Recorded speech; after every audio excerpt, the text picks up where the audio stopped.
Management Chapter 11. Google gets more than 3,000 job applications a day, and it's no wonder. With a massage every other week, on-site laundry, swimming pool, and spa, free delicious all-you-can-eat gourmet meals, and fun diversions like a huge slide in the workplace, what more could an employee want? Sounds like an ideal job, doesn't it?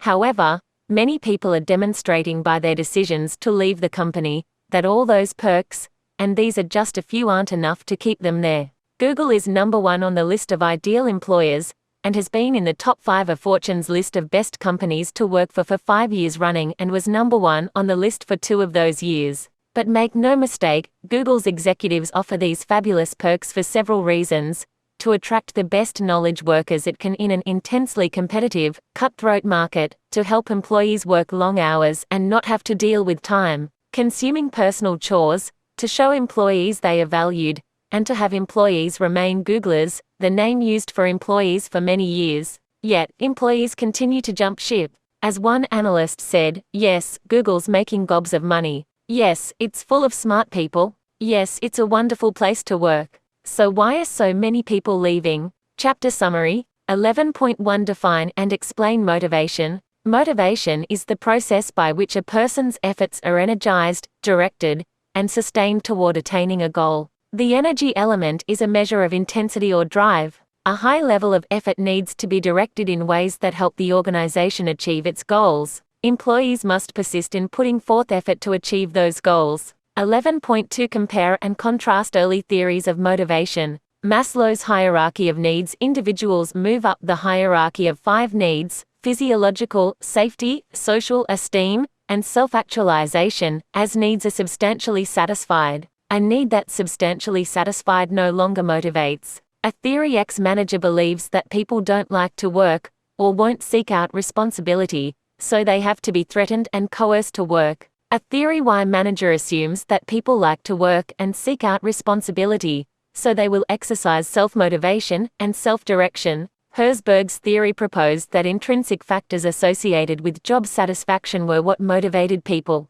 Extrinsic factors associated with job dissatisfaction simply kept people from being dissatisfied. 3 Needs theory proposed 3 acquired needs that are major motives in work: need for achievement, need for affiliation, and need for power. 11.3 Compare and contrast contemporary theories of motivation. Goal-setting theory says that A specific goals increase performance, and B difficult goals, when accepted, result in higher performance than do easy goals. Important points in goal-setting theory include intention to work toward a goal as a major source of job motivation, specific hard goals to produce higher levels of output than easy generalized goals, employee participation in setting goals as preferable to assigned goals, feedback, especially self-generated feedback, to guide and motivate behavior, and contingencies that affect goal setting, such as goal commitment, self-efficacy, and national culture. The Job Characteristics Model, or JCM model, is based on 5 core job dimensions that are used to design motivating jobs: skill variety, task identity, task significance, autonomy, feedback. Equity theory focuses on how employees compare their inputs outcomes ratios to relevant others ratios. A perception of inequity will cause an employee to do something about it. Procedural justice has a greater influence on employee satisfaction than does distributive justice. Expectancy theory says that an individual tends to act in a certain way based on the expectation that the act will be followed by a desired outcome. Expectancy is the effort-performance linkage. How much effort do I need to exert to achieve a certain level of performance? Instrumentality is the performance-reward linkage. Achieving at a certain level of performance will get me what reward, and valence is the attractiveness of the reward. Is the reward what I want? 1.14 Discuss current issues in motivating employees. During rough economic conditions, managers must look for creative ways to keep employees' efforts energized, directed, and sustained toward achieving goals. Most motivational theories were developed in the United States and have a North American bias. Some theories, Maslow's need hierarchy, achievement need, and equity theory, don't work well for other cultures. However, the desire for interesting work seems important to all workers, and Herzberg's motivator intrinsic factors may be universal. Managers face challenges in motivating unique groups of workers. A diverse workforce is looking for flexibility, Professionals want job challenge and support, and are motivated by the work itself. Contingent workers want the opportunity to become permanent or to receive skills training. Open book management is when financial statements, the books, are shared with employees who have been taught what that information means. Employee recognition programs consist of personal attention, approval, and appreciation for a job well done. Pay for performance programs are variable compensation plans that pay employees on the basis of some performance measure. Understanding the chapter most of us have to work for a living, and a job is a central part of our lives. So why do managers have to worry so much about employee motivation issues? What is motivation? Explain the 3 key elements of motivation. Contrast lower order and higher order needs in Maslow's needs hierarchy. What role would money play in A, the hierarchy of needs theory, B, two-factor theory, C, equity theory, D, expectancy theory, and E, motivating employees with a high NUC? 5. What are some of the possible consequences of employees perceiving an inequity between their inputs and outcomes and those of others? What are some advantages of using pay-for-performance programs to motivate employee performance? Are there drawbacks? Explain. Many job design experts who have studied the changing nature of work say that people do their best work when they are motivated by a sense of purpose rather than by the pursuit of money. Do you agree? Explain your position. What are the implications for managers? Could managers use any of the motivation theories or approaches to encourage and support workforce diversity efforts? Explain. Can an individual be too motivated? Discuss. What challenges do managers face in motivating today's workforce? Key terms. Motivation, the process by which a person's efforts are energized, directed, and sustained toward attaining a goal. Hierarchy of needs theory. Maslow's theory that there is a hierarchy of 5 human needs: physiological, safety, social, esteem, and self-actualization. Theory X, the assumption that employees dislike work, are lazy, avoid responsibility, and must be coerced to work. Theory.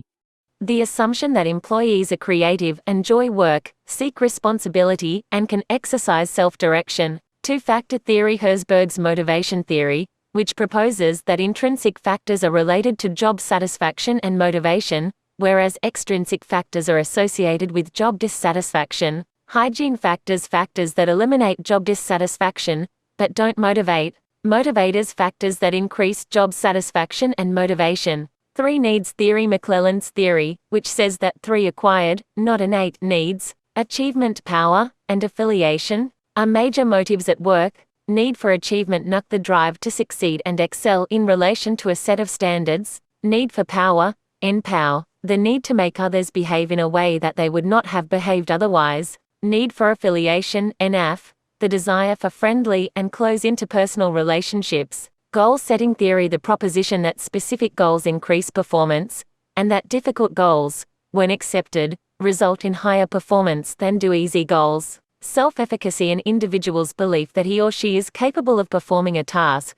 Job design, the way tasks are combined to form complete jobs. Job characteristics model, JCM, a framework for analyzing and designing jobs that identifies 5 primary core job dimensions, their interrelationships, and their impact on outcomes. Job enrichment, the vertical expansion of a job by adding planning and evaluation responsibilities. Equity theory, the theory that an employee compares his or her job's input to outcome ratio with that of relevant others, and then corrects any inequity. Referent, the persons, systems, or selves against which individuals compare themselves to assess equity. Distributive justice, perceived fairness of the amount and allocation of rewards among individuals. Procedural justice, perceived fairness of the process used to determine the distribution of rewards. Expectancy theory, the theory that an individual tends to act in a certain way, based on the expectation that the act will be followed by a given outcome and on the attractiveness of that outcome to the individual. Open book management, a motivational approach in which an organization's financial statements, the books, are shared with all employees. Employee recognition programs, programs that consist of personal attention and expressions of interest, approval, and appreciation for a job well done. Pay for performance programs, variable compensation plans that pay employees on the basis of some performance measure. Learning outcomes. Define and explain motivation. Compare and contrast early theories of motivation. Compare and contrast contemporary theories of motivation. Discuss current issues in motivating employees. Successful managers need to understand that what motivates them personally may have little or no effect on others. Just because you're motivated by being part of a cohesive work team, don't assume everyone is. Or just because you're motivated by your job doesn't mean that everyone is. Or just because employees have access to free food, free massages, and free laundry doesn't mean those extras are enough to keep them from looking elsewhere for career opportunities. Effective managers who get employees to put forth maximum effort know how and why those employees are motivated and tailor motivational practices to satisfy their needs and wants. Motivating and rewarding employees are some of the manager's most important and challenging activities. To get employees to put forth maximum work effort, managers need to know how and why they are motivated. What is motivation? Several CEOs were attending a meeting where the topic was, what do employees want? Each CEO took turns describing the benefits they provided and how they gave out free M&Ms every Wednesday, and offered their employees stock options and free parking spaces. However, the meeting's main speaker made the point that employees don't want M&Ms, they want to love what they do. Half expecting his audience to laugh, the speaker was pleasantly surprised as the CEOs stood up one by one to agree. They all recognized that the value in their companies comes from the employees, who are motivated to be there. These CEOs understand how important employee motivation is. Like them, all managers need to be able to motivate their employees, which requires understanding what motivation is. Let's begin by pointing out what motivation is not. Why? Because many people incorrectly view motivation as a personal trait. That is, they think some people are motivated and others aren't. Our knowledge of motivation tells us that we can't label people that way because individuals differ in motivational drive and their overall motivation varies from situation to situation. For instance, you're probably more motivated to work hard and do well in some classes than in others. Motivation refers to the process by which a person's efforts are energized, directed, and sustained toward attaining a goal. This definition has three key elements: energy, direction, and persistence. The energy element is a measure of intensity or drive. A motivated person puts forth effort and works hard. However, the quality of the effort must be considered as well as its intensity. High levels of effort don't necessarily lead to favorable job performance unless the effort is channeled in a direction that benefits the organization. Effort that's directed toward and consistent with organizational goals is the kind of effort we want from employees. Finally, motivation includes a persistence dimension.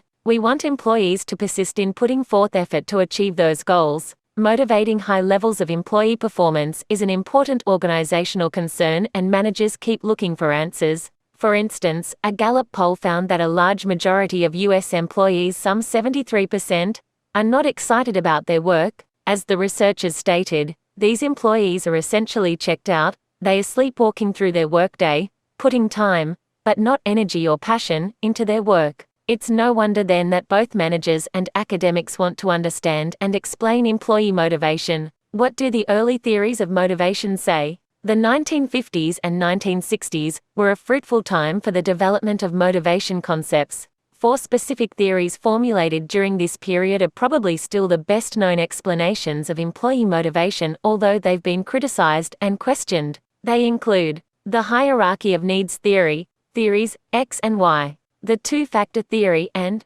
three needs theory. Although more valid explanations of motivation have been developed, you should know these early theories for at least two reasons. First, they represent the foundation from which contemporary theories grew. Second, practicing managers regularly use these theories and their terminology in explaining employee motivation. Let's take a look at them. What is Maslow's hierarchy of needs theory? Having a car to get to work is a necessity for many workers. When two crucial employees of Thalia Verve Technology in Jacksonville, Florida, had trouble getting to work, the owner decided to buy two inexpensive used cars for the employees. He said, "I felt that they were good employees and a valuable asset to the company." One of the employees who got one of the cars said, "It wasn't the nicest car. It wasn't the prettiest car. But boy, did my overwhelming feeling of dread go from that to enlightenment. The 80-hour weeks we worked after that never meant anything. It was give and take. I was giving and the company was definitely giving back."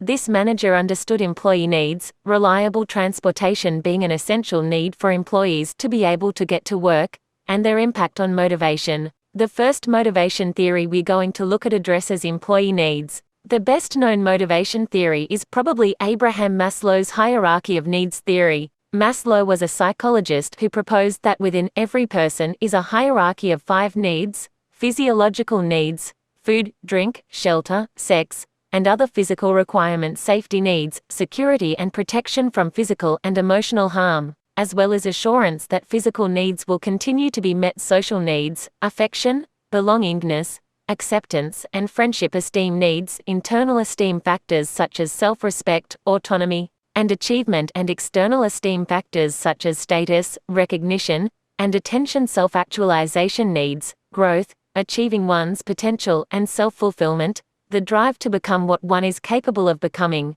Maslow argued that each level in the needs hierarchy must be substantially satisfied before the next need becomes dominant. An individual moves up the needs hierarchy from one level to the next, see Exhibit 11-1. In addition, Maslow separated the 5 needs into higher and lower levels. Physiological and safety needs were considered lower-order needs. Social esteem and self-actualization needs were considered higher-order needs. Lower-order needs are predominantly satisfied externally. Higher-order needs are satisfied internally. How does Maslow's theory explain motivation? Managers using Maslow's hierarchy to motivate employees do things to satisfy employees' needs, but the theory also says that once a need is substantially satisfied, an individual isn't motivated to satisfy that need. Therefore, to motivate someone, you need to understand what need level that person is on in the hierarchy, and focus on satisfying needs at or above that level. Maslow's need theory is widely recognized,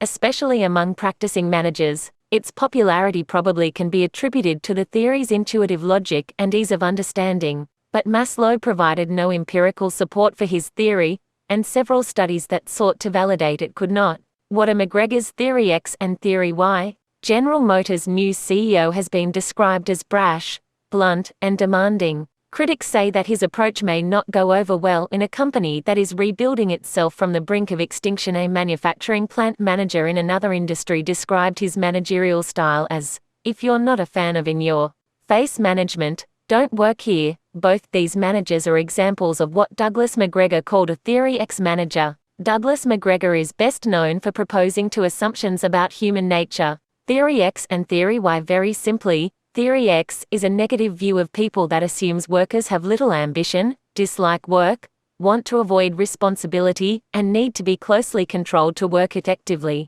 Theory Y is a positive view that assumes employees enjoy work, seek out, and accept responsibility, and exercise self-direction. McGregor believed that Theory Y assumptions should guide management practice and proposed that participation in decision-making, responsible and challenging jobs, and good group relations would maximize employee motivation. Unfortunately, no evidence confirms that either set of assumptions is valid or that being a Theory Y manager is the only way to motivate employees. For instance, Jensen Huang, founder of NVIDIA Corporation, an innovative and successful microchip manufacturer, has been known to use both reassuring hugs and tough love in motivating employees, but he has little tolerance for screw-ups. In one legendary meeting, he's said to have ripped into a project team for its tendency to repeat mistakes. "Do you suck?" he asked the stunned employees. "Because if you suck, just get up and say you suck." His message, delivered in classic Theory X style, was that if you need help, ask for it. It's a harsh approach, but it has worked. What is Herzberg's two-factor theory? Frederick Herzberg's two-factor theory, also called motivation hygiene theory, proposes that intrinsic factors are related to job satisfaction, while extrinsic factors are associated with job dissatisfaction. Herzberg wanted to know when people felt exceptionally good, satisfied, or bad, dissatisfied, about their jobs. These findings are shown in Exhibit 11-2. He concluded that the replies people gave when they felt good about their jobs were significantly different from the replies they gave when they felt badly. Certain characteristics were consistently related to job satisfaction, factors on the left side of the exhibit, and others to job dissatisfaction, factors on the right side. When people felt good about their work, they tended to cite intrinsic factors arising from the job itself such as achievement, recognition, and responsibility. On the other hand, when they were dissatisfied, they tended to cite extrinsic factors arising from the job context such as company policy and administration, supervision, interpersonal relationships, and working conditions. In addition, Herzberg believed the data suggested that the opposite of satisfaction was not dissatisfaction, as traditionally had been believed. Removing dissatisfying characteristics from a job would not necessarily make that job more satisfying or motivating. As shown in Exhibit 11-3, Herzberg proposed that a dual continuum existed. The opposite of satisfaction is no satisfaction, and the opposite of dissatisfaction is no dissatisfaction. Again, Herzberg believed that the factors that led to job satisfaction were separate and distinct from those that led to job dissatisfaction. Therefore, managers who sought to eliminate factors that created job dissatisfaction could keep people from being dissatisfied, but not necessarily motivate them. The extrinsic factors that create job dissatisfaction were called hygiene factors. When these factors are adequate, people won't be dissatisfied, but they won't be satisfied or motivated either. To motivate people, Herzberg suggested emphasizing motivators, the intrinsic factors having to do with the job itself. Herzberg's theory enjoyed wide popularity from the mid-1960s to the early 1980s, despite criticisms of his procedures and methodology. Although some critics said his theory was too simplistic, it has influenced how we currently design jobs. See the From the Past to the Present box for additional information. From the past to the present. Deciding how work tasks should be performed has long been of interest to managers. From scientific management's attempts to find the one best way to do work to the Hawthorne studies that attempted to unravel patterns of human behavior at work, researchers have been curious about the ideal approach to work design. In the 1950s, Frederick Herberg and his associates began research to discover the importance of attitudes toward work, and the experiences, both good and bad, that workers reported. He wanted to know the kinds of things that made people at their work happy and satisfied or unhappy and dissatisfied. What he discovered changed the way we view job design. The fact that job dissatisfaction and job satisfaction were the results of different aspects of the work environment was an important finding. Herzberg's two-factor theory gave practicing managers insights into both job context and job content. And if you wanted to motivate employees, you'd better focus more on the job content aspects, the motivators, than on the job context aspects, the hygiene factors. In addition, Herzberg's research stimulated additional interest in work design. The job characteristics model, for one, built upon Herzberg's findings in identifying the 5 core job dimensions, especially autonomy. As managers and organizations continue to search for work designs that will energize and engage employees, Herzberg's study of when people felt good and felt bad at work continues as a classic. Think about, why do you think jobs need to be designed? How can job design contribute to employee motivation? What would your ideal job look like? What is McClelland's 3 needs theory?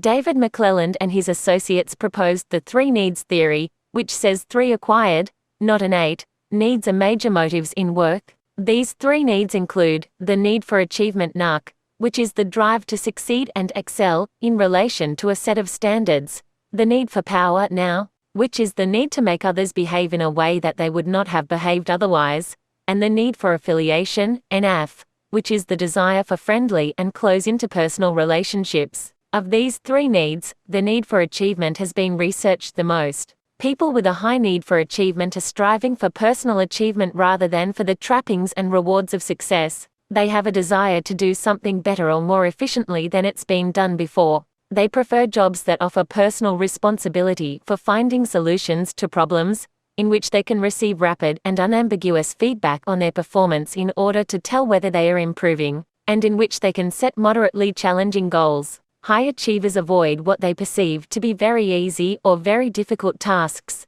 A high need to achieve doesn't necessarily lead to being a good manager, especially in large organizations. That's because high achievers focus on their own accomplishments while good managers emphasize helping others accomplish their goals. McClelland showed that employees can be trained to stimulate their achievement need by being in situations where they have personal responsibility, feedback, and moderate risks. The other 2 needs in this theory haven't been researched as extensively as the need for achievement. However, we do know that the best managers tend to be high in the need for power and low in the need for affiliation. How do the contemporary theories explain motivation? At Electronic Arts, EA, one of the world's largest video game designers, employees put in grueling hours developing games. However, EA takes care of its game developers by providing them with workday intramural sports leagues, pinball arcades, group fitness classes, and an open invite to pets at work. With some 8,000 workers in more than 20 countries, EA's managers need to understand employee motivation.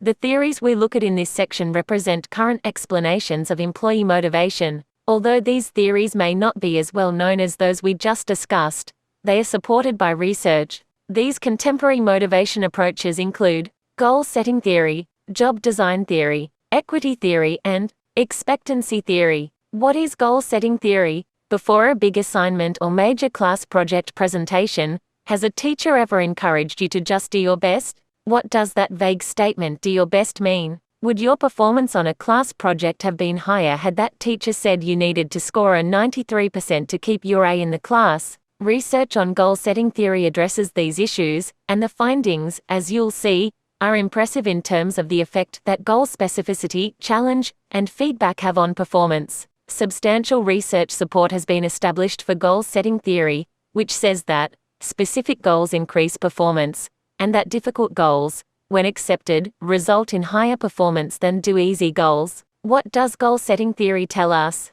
First, working toward a goal is a major source of job motivation. Studies on goal setting have demonstrated that specific and challenging goals are superior motivating forces. Such goals produce a higher output than does the generalized goal of do your best. The specificity of the goal itself acts as an internal stimulus. For instance, when a sales rep commits to making 8 sales calls daily, this internalized intention gives her a specific goal to try to attain. Next, will employees try harder if they have the opportunity to participate in the setting of goals? Not always. In some cases, participatively set goals elicit superior performance.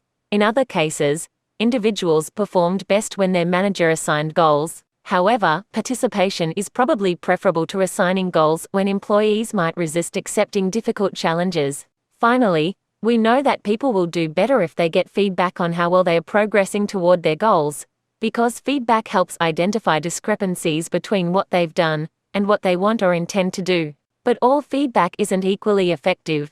Self-generated feedback, where an employee monitors his or her own progress, has been shown to be a more powerful motivator than feedback coming from someone else. 3 other contingencies besides feedback influence the goal-performance relationship: goal commitment, adequate self-efficacy, and national culture. First, goal-setting theory assumes that an individual is committed to the goal. Commitment is most likely when goals are made public, when the individual has an internal locus of control, and when the goals are self-set rather than assigned. Next, self-efficacy, or simply confidence, refers to an individual's belief that he or she is capable of performing a task. The higher your self-efficacy, the more confidence you have in your ability to succeed in a task. So, in difficult situations, we find that people with low self-efficacy are likely to reduce their effort or give up altogether, whereas those with high self-efficacy will try harder to master the challenge. In addition, individuals with high self-efficacy seem to respond to negative feedback with increased effort and motivation, whereas those with low self-efficacy are likely to reduce their effort when given negative feedback. Finally, the value of goal-setting theory depends on the national culture. It's well adapted to North American countries because its main ideas align reasonably well with those cultures. It assumes that subordinates will be reasonably independent, not a high score on power distance, that people will seek challenging goals, low in uncertainty avoidance, and that performance is considered important by both managers and subordinates, high in assertiveness. Don't expect goal setting to lead to higher employee performance in countries where the cultural characteristics aren't like this. Exhibit 11-4 summarizes the relationships among goals, motivation, and performance. Our overall conclusion is that the intention to work toward hard and specific goals is a powerful motivating force. Under the proper conditions, it can lead to higher performance. However, we have no evidence that such goals are associated with increased job satisfaction. How does job design influence motivation? Because managers want to motivate individuals on the job,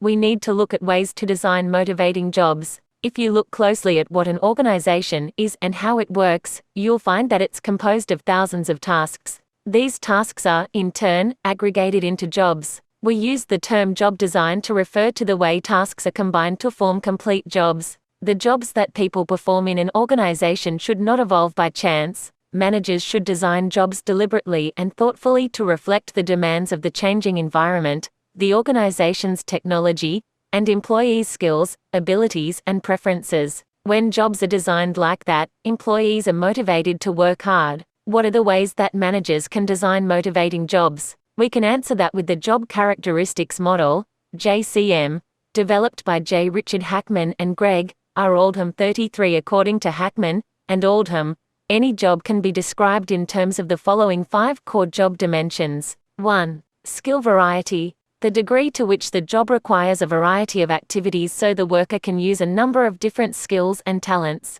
Task identity, the degree to which the job requires completion of a whole and identifiable piece of work. Task significance, the degree to which the job affects the lives or work of other people. Autonomy, the degree to which the job provides freedom, independence, and discretion to the individual in scheduling the work and in determining the procedures to be used in carrying it out. Feedback, the degree to which carrying out the work activities required by the job results in the individual's obtaining direct and clear information about the effectiveness of his or her performance. Exhibit 11-5 presents the model. Notice how the first 3 dimensions, skill variety, task identity, and task significance, combine to create meaningful work. What we mean is that if these 3 characteristics exist in a job, we can predict that the person will view his or her job as being important, valuable, and worthwhile. Notice, too, that jobs that possess autonomy give the job incumbent a feeling of personal responsibility for the results, and that, if a job provides feedback, the employee will know how effectively he or she is performing. From a motivational point of view, the JCM suggests that internal rewards are obtained when an employee learns knowledge of results through feedback, that he or she personally experienced responsibility through autonomy of work, has performed well on a task that he or she cares about, experienced meaningfulness through skill variety, task identity, and/or task significance. The more these 3 conditions characterize a job, the greater the employee's motivation, performance, and satisfaction, and the lower his or her absenteeism, and the likelihood of resigning. As the model shows, the links between the job dimensions and the outcomes are moderated by the strength of the individual's growth need, the person's desire for self-esteem and self-actualization. Individuals are more likely to experience the critical psychological states and respond positively when their jobs include the core dimensions than are individuals with a low growth need. This distinction may explain the mixed results with job enrichment,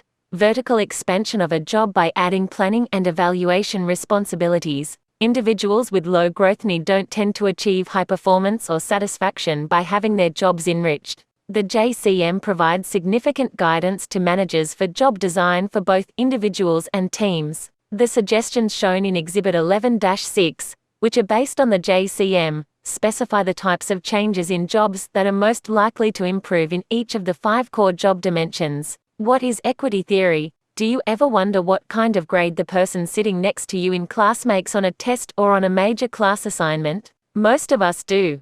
Being human, we tend to compare ourselves with others. If someone offered you $55,000 a year on your first job after graduating from college, you'd probably jump at the offer and report to work enthusiastic, ready to tackle whatever needed to be done, and certainly satisfied with your pay. How would you react, though, if you found out a month into the job that a coworker, another recent graduate your age, with comparable grades from a comparable school, and with comparable work experience was getting $60,000 a year? You'd probably be upset. Even though in absolute terms, $55,000 is a lot of money for a new graduate to make, and you know it, that suddenly isn't the issue. Now you see the issue as what you believe is fair, what is equitable. The term equity is related to the concept of fairness and equitable treatment compared with others who behave in similar ways. There's considerable evidence that employees compare themselves to others, and that inequities influence how much effort employees exert. When inequities occur, employees attempt to do something about it.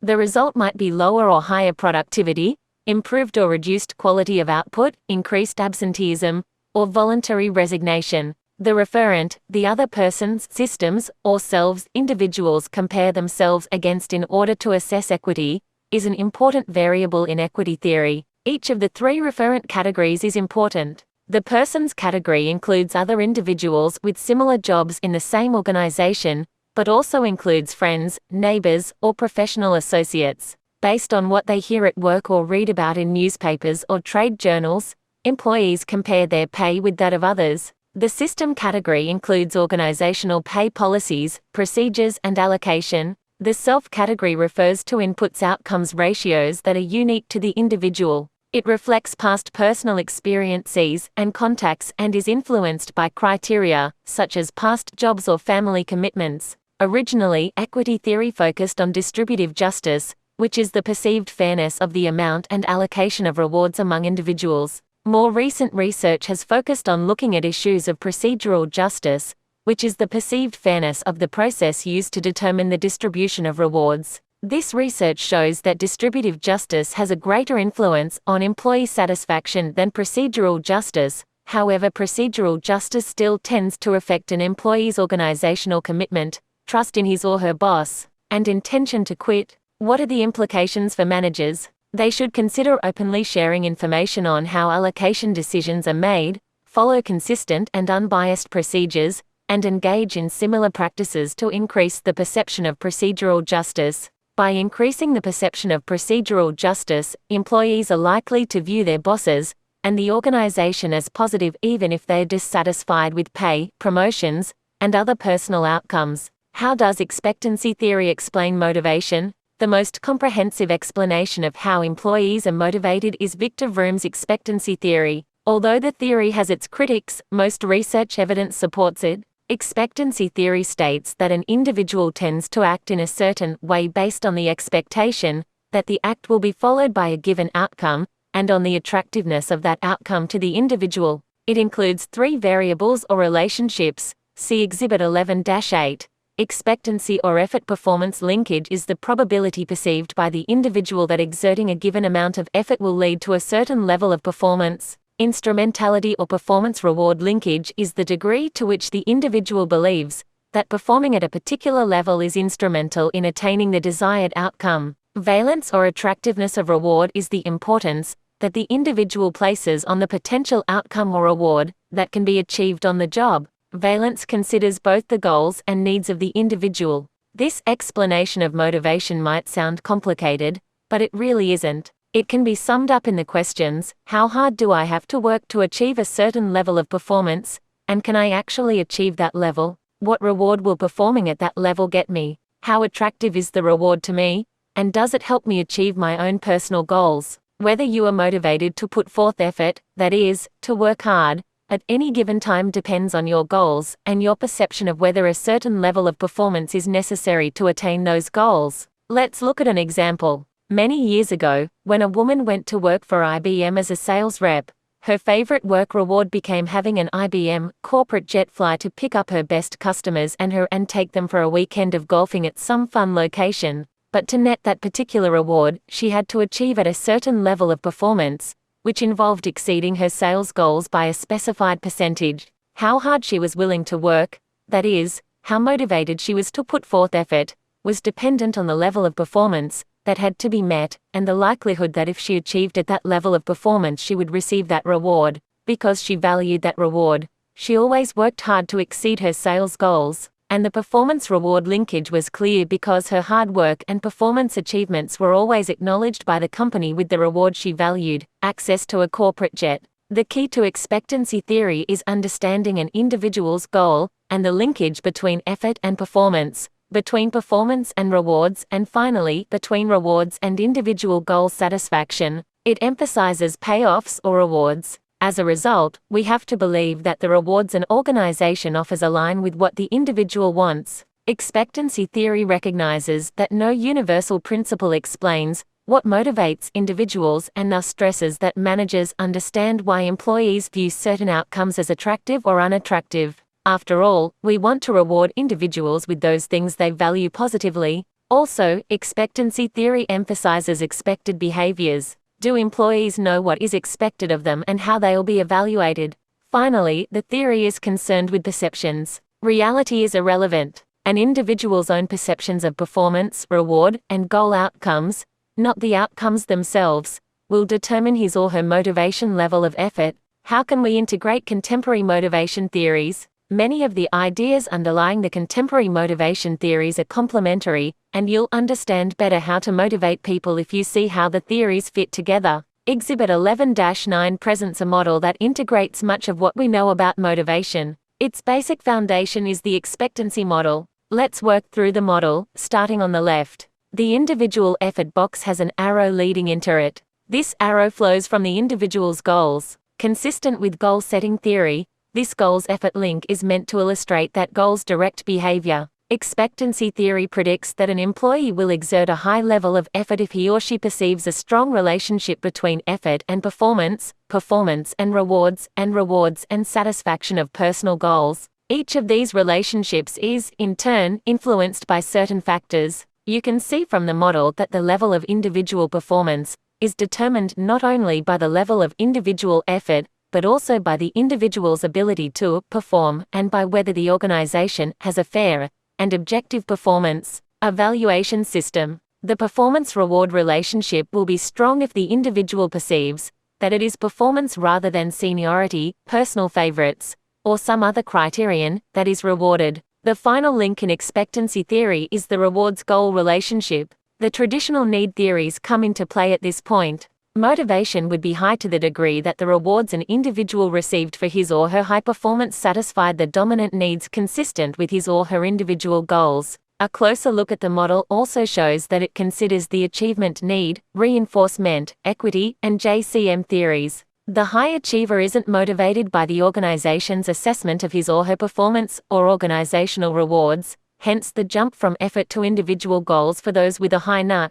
Remember that high achievers are internally driven as long as the jobs they are doing provide them with personal responsibility, feedback, and moderate risks. They are not concerned with the effort performance reward, or rewards goals linkages. Reinforcement theory is seen in the model by recognizing that the organization's rewards reinforce the individual's performance. If managers have designed a reward system that is seen by employees as paying off for good performance, the rewards will reinforce and encourage continued good performance. Rewards also play a key part in equity theory. Individuals will compare the rewards, outcomes, they have received from the inputs or efforts they made with the inputs-outcomes ratio of relevant others. If inequities exist, the effort expended may be influenced. Finally, the JCM is seen in this integrative model. Task characteristics, job design influence job motivation at two places. First, jobs that are designed around the 5 job dimensions: autonomy, feedback, skill variety, task identity, and task significance, are likely to lead to higher actual job performance, because the individual's motivation will be stimulated by the job itself, that is, they will increase the linkage between effort and performance. Second, jobs that are designed around the 5 job dimensions also increase an employee's control over key elements in his or her work. Therefore, jobs that offer autonomy, feedback, and similar task characteristics help to satisfy the individual goals of employees who desire greater control over their work. What current motivation issues do managers face? Understanding and predicting employee motivation is one of the most popular areas in management research. We've introduced you to several motivation theories. However, even current studies of employee motivation are influenced by some significant workplace issues motivating in tough economic circumstances, managing cross-cultural challenges, motivating unique groups of workers, and designing appropriate rewards programs. How can managers motivate employees when the economy stinks? Zappos, the quirky Las Vegas-based online shoe retailer, now a part of Amazon.com, has always had a reputation for being a fun place to work. However, during the economic recession, it, like many companies, had to cut staff. 124 employees in total. CEO Tony Hsieh wanted to get out the news fast to lessen the stress for his employees, so he announced the layoff in an email on his blog and on his Twitter account. Although some might think these are terrible ways to communicate that kind of news, most employees thanked him for being so open and so honest. The company also took good care of those being laid off. Laid off employees with less than 2 years of service were paid through the end of the year. Longer tenured employees got 4 weeks for every year of service. All got 6 months of continued paid health coverage and, at the request of the employees, got to keep their 40% merchandise discount through the Christmas season. Zappos had always been a model of how to nurture employees in good times. Now it showed how to treat employees in bad times. The economic recession of the last few years was difficult for many organizations, especially when it came to their employees. Layoffs, tight budgets, minimal or no pay raises, benefit cuts, no bonuses, long hours doing the work of those who had been laid off. This was the reality that many employees faced. As conditions deteriorated, employee confidence, optimism, and job engagement plummeted as well. As you can imagine, it wasn't an easy thing for managers to keep employees motivated under such challenging circumstances. Managers came to realize that in an uncertain economy, they had to be creative in keeping their employees' efforts energized, directed, and sustained toward achieving goals. They were forced to look at ways to motivate employees that didn't involve money or that were relatively inexpensive. So they relied on actions such as holding meetings with employees to keep the lines of communication open and to get their input on issues, establishing a common goal, such as maintaining excellent customer service, to keep everyone focused, creating a community feel so employees could see that managers cared about them and their work, and giving employees opportunities to continue to learn and grow. And of course, an encouraging word always went a long way as well. How does country culture affect motivation efforts? In today's global business environment, managers can't automatically assume that motivational programs that work in one geographic location are going to work in others. Most current motivation theories were developed in the United States by Americans and about Americans. Maybe the most blatant pro-American characteristic in these theories is the strong emphasis on individualism and achievement. For instance, both goal-setting and expectancy theories emphasize goal accomplishment as well as rational and individual thought. Let's look at the cross-cultural transferability of the motivation theories. Maslow's need hierarchy argues that people start at the physiological level and then move progressively up the hierarchy in order. This hierarchy, if it has any application at all, aligns with American culture. In countries such as Japan, Greece, and Mexico, where uncertainty avoidance characteristics are strong, security needs would be on top of the need hierarchy. Countries that score high on nurturing characteristics, Denmark, Sweden, Norway, the Netherlands, and Finland, would have social needs on top. We would predict, for instance, that group work will be more motivating when the country's culture scores high on the nurturing criterion. Another motivation concept that clearly has an American bias is the achievement need. The view that a high achievement need acts as an internal motivator presupposes two cultural characteristics: a willingness to accept a moderate degree of risk, which excludes countries with strong uncertainty avoidance characteristics, and a concern with performance which applies almost singularly to countries with strong achievement characteristics. This combination is found in the Anglo-American countries of the United States, Canada, and Great Britain. On the other hand, these characteristics are relatively absent in countries such as Chile and Portugal. Equity theory has a relatively strong following in the United States, which is not surprising, given that U.S.-style reward systems are based on the assumption that workers are highly sensitive to equity in reward allocations. In the United States, equity is meant to closely link pay to performance theory. The assumption that employees are creative, enjoy work, seek responsibility, and can exercise self-direction. Two-factor theory. Herzberg's motivation theory, which proposes that intrinsic factors are related to job satisfaction and motivation, whereas extrinsic factors are associated with job dissatisfaction. Hygiene factors. Factors that eliminate job dissatisfaction, but don't motivate. Motivators. Factors that increase job satisfaction and motivation. Three needs theory. McClelland's theory, which says that three acquired, not innate, needs, achievement, power, and affiliation, are major motives at work. Need for achievement, the drive to succeed and excel in relation to a set of standards. Need for power,